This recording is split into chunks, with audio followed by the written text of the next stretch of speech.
Yo creo que cuando han llegado a los ministerios han encontrado, primero, que están emplazados, no pueden sacar a nadie, ¿verdad? Segundo, que hay mafias en muchas instituciones, ¿verdad? Tercero, es que no tienen los cuadros para sustituir, sino que van a tener, si sustituyen a los que están, se quedan sin poder sacar la planilla, por ejemplo, no pueden ni siquiera manejar los temas más esenciales. Digamos, yo diría que hay una insuficiencia de cuadros, pero yo creo que hay que apoyar al gobierno. ¿Por qué lo digo? Porque se necesitan cuadros honestos, ¿verdad? No cualquiera, ¿verdad? No es que porque tenga preparación va a ser honesto. Hay gente muy preparada y muy deshonesta, ¿verdad? Deben ser también comprometidos con el país, tienen que ser valientes, como ya decíamos. Y tal vez una cosa que tal vez siento yo que está faltando, hay mucho entusiasmo, pero no hay un plan maestro. Ellos sí tienen su plan, pero al final uno lo lee, ¿verdad? Pero tal vez porque no conocían por dentro el Estado. Por ejemplo, las contrataciones, ¿verdad? La población quiere resultados. Y digamos que dos promesas de campaña son las principales. Lucha contra la corrupción. Y la lucha contra la corrupción solo se puede dar si el Ministerio Público persigue a los corruptos. Si no, lo que vamos a tener, como dijo el presidente Arévalo, ahora a los 100 días, presentaron 34 denuncias. Yo quisiera ver cuántas de esas van a progresar, porque sin el Ministerio Público no funciona. Algún mandatario me dijo una vez a mí, es que el del tablero de ajedrez, cuando yo tenga la reina, porque esa se mueve para todos lados, es el movimiento total, las cosas van a cambiar, ¿verdad? ¿Y la reina aquí es el Ministerio Público? En la jefatura del Ministerio, puede ser el Ministerio Público, ¿verdad? La reina, digamos, haciendo del ajedrez, ¿verdad? civil con el ajedrez. Entonces, a lo que voy es, si yo lo tengo en contra, entonces el Ministerio Público termina su mandato entre 2 años. Mientras ese mandato, ese Ministerio Público considera que el actual gobierno es espurio porque no es producto de unas elecciones correctas, como lo ha expresado a través de la FESI y otras. Entonces ahí hay un antagonismo de que es muy difícil que todo lo que plantee como denuncia de corrupción el gobierno actual camine, ¿verdad? Va a ser muy difícil, ¿verdad? Porque proviene de un gobierno que ellos mismos han expresado que no corresponde. Ahora, por eso es tan importante que sea respetada la voluntad popular, por eso es tan importante que la democracia persista, también es importante que el gobierno funcione, ¿verdad? Tal vez lo más importante que este gobierno tiene que hacer es ser honesto y dar resultados. Y eso es lo otro. No solo es la promesa de campaña de corrupción. La otra promesa implícita, subyacente, es que el gobierno funcione. Que cuando un guatemalteco va a un hospital, lo atiendan bien, haya medicina y lo curen. Cuando el Ministerio de Educación le dé una educación de calidad a los niños. ¿Y qué escuelas que eso, por lo menos que las carreteras estén bien? Entonces estamos hablando de que no solo es la corrupción, digamos que tiene esta dificultad de persecución a los corruptos, sino que lo más importante es también que el Estado, a través del gobierno, provea los bienes y servicios públicos de calidad, con eficiencia, y que el pueblo se dé cuenta que hubo un cambio en el espíritu del servicio, del servidor público, y le dé respuesta a sus necesidades. Y eso implica también poner en orden a los empleados públicos, a los funcionarios. Bueno, de eso podemos platicar después de la pausa. Tenía una pregunta que requiere casi una respuesta corta. ¿Quién le puede hacer más la vida imposible a quién? ¿La fiscal general al presidente o el presidente a la fiscal general? Yo personalmente creo que debería el país estar por encima de una controversia donde a ver quién prevalece, ¿verdad? Lo digo por lo que usted mencionó. Sí. La lucha contra la corrupción solo se va a notar realmente cuando haya casos que surjan de estas denuncias. Por eso, pero cuando las denuncias pasen a la mesa del Ministerio Público, entonces van a estar de ese lado, ¿verdad? El tema es si no hay denuncia. Entonces está del lado también de la presidencia de la República. Esa es una realidad. Yo creo que el país no se merece ese conflicto, porque lo que ha estado generando es una zozobra que genera incertidumbre, ¿verdad? Es una incertidumbre política, porque nos acaban de mejorar la calificación sigue siendo la misma, pero nos dijeron, miren, los calificadores de riesgo vienen a ver lo económico, lo político y lo social. En lo económico está muy bien, pero nunca nos tenían en estable, que ahora nos pasaron a positivo, ¿verdad? Puede ser negativo, estable o positivo, antes de subir de calificación, que nunca hemos logrado. Yo cuando era ministro mandé a hacer la primera calificación de riesgo del país, hace muchos años. No hemos logrado dejar de ser de especulativo a pasar de calidad de inversión, pero nos mejoraron. ¿Y por qué nos mejoraron? porque se respetaron las reglas democráticas, porque hay un gobierno que responde a lo que el pueblo responde a una decisión del pueblo a través de las urnas. Pero si tenemos una incertidumbre, una zozobra permanente, constante, de ese continuado conflicto entre el sector justicia, huele a que la CC está en contra, que el Corte Suprema está en contra, que el MP está en contra, y los órganos de control no sabemos si están a favor o por dónde andan, Contraloría, la Superintendencia de Bancos, la IBE, etcétera. Entonces, eso sí va a ser un ancla que pesa mucho y que le va a hacer daño al país, ¿verdad? Porque a lo mejor sería que se resolvieran los temas, ¿verdad? Que ya se aclararon. Pero mientras eso esté en una continua conflictividad, y en lo político siempre va a estar la duda, ¿verdad?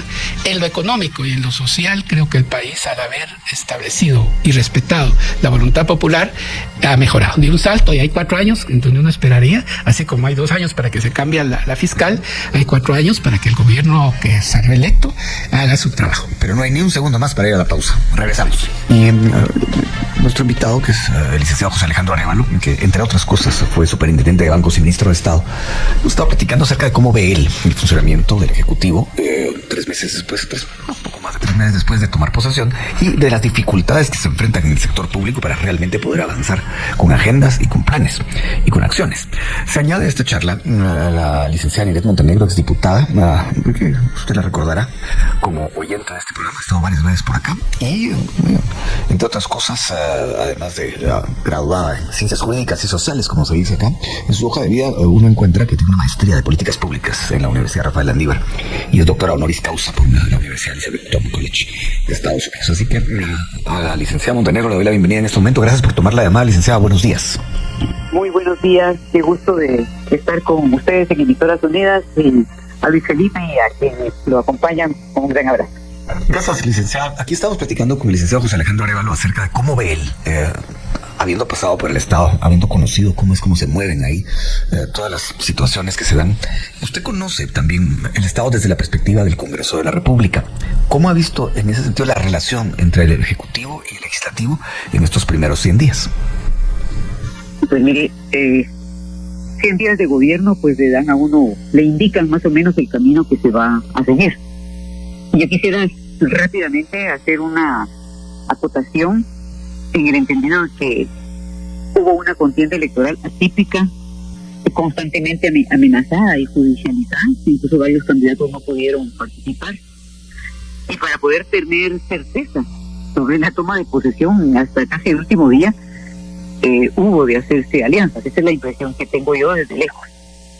Y la otra impresión que tengo sobre el tema del Congreso es que estas alianzas se hicieron sobre la urgencia de la necesidad del respeto al voto del ciudadano, por supuesto, pero me da la impresión de que no hubo alianzas programáticas, ¿verdad?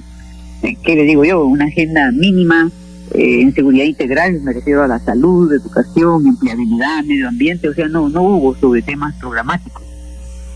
Por lo tanto, hay buenas intenciones, pero yo veo muros para concretar cambios de fondo, no digamos así cambios estructurales, ¿verdad? Porque es muy difícil o no imposible, pero hay problemas que devienen históricamente en Guatemala.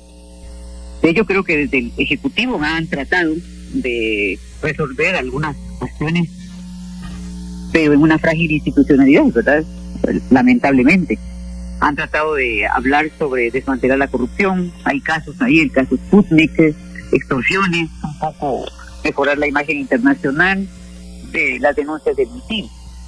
Pero en el Congreso el problema que yo veo es lo que digo, ¿verdad? No veo una alianza programática, una agenda de país. Si bien se han aprobado alrededor de 11 decretos, estos venían de muchos años atrás, como por ejemplo la tarjeta de crédito, la ley de tarjeta de crédito, etcétera. Y parecieran que son aisladas, ¿verdad? No van en congruencia una con otra. Entonces estamos ante una situación de eras o décadas, por decirlo así, de rezagos de años anteriores. Y creo yo que en lo inmediato, como lo ve uno desde fuera, por lo menos, si no puede haber esas alianzas que parecieran pegadas con saliva, ¿verdad? En lo inmediato el Ejecutivo debe seguir su trabajo, sobre todo el de la reestructuración de la fuerza policial. A mí me preocupa que prácticamente fue desmantelada en años anteriores al despedir personal sin mayor revisión y se contrató agentes sin mayor requerimiento y al final se debilitó la carrera policial.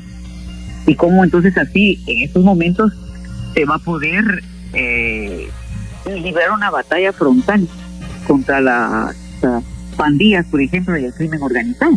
Se necesitaría una depuración, hay buenos elementos en la policía, pero también se escuchan vínculos con pandillas y hay quienes hablan hasta nexos con estos grupos, ¿verdad? Entonces, una de las tareas prioritarias, creo yo, para la población que se siente tan insegura en temas ciudadanos es eso, a revisar las fuerzas policiales. Miren, salud, ¿verdad? Se prometió que se iba a luchar por abaratar los medicamentos, la ley de competencia, pero si no se ha podido, porque entiendo que no se ha podido en el Congreso, la ley de competencia, pues en la ley de contrataciones hay alternativas, ¿verdad? Claro, yo lo estoy diciendo desde fuera, la verdad que es más fácil hablarlo así, pero sí hay alternativas que se puede hacer a través de Secomisca.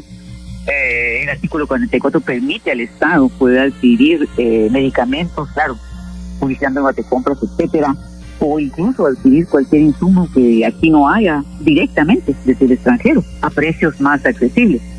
En fin, hay muchos temas que se pueden hacer sin el legislativo por el momento, en lo inmediato. A eso me refiero, pues, temas de educación, el reinsertar a cuánto niño y niña, ¿verdad?, que quedaron fuera del sistema después de lo del COVID, escuelas dignas. Ahí pienso que hay alternativas. Lamentablemente el presupuesto no fue aprobado. Pueden haber algunas falencias, pero también pueden haber algunos ahorros.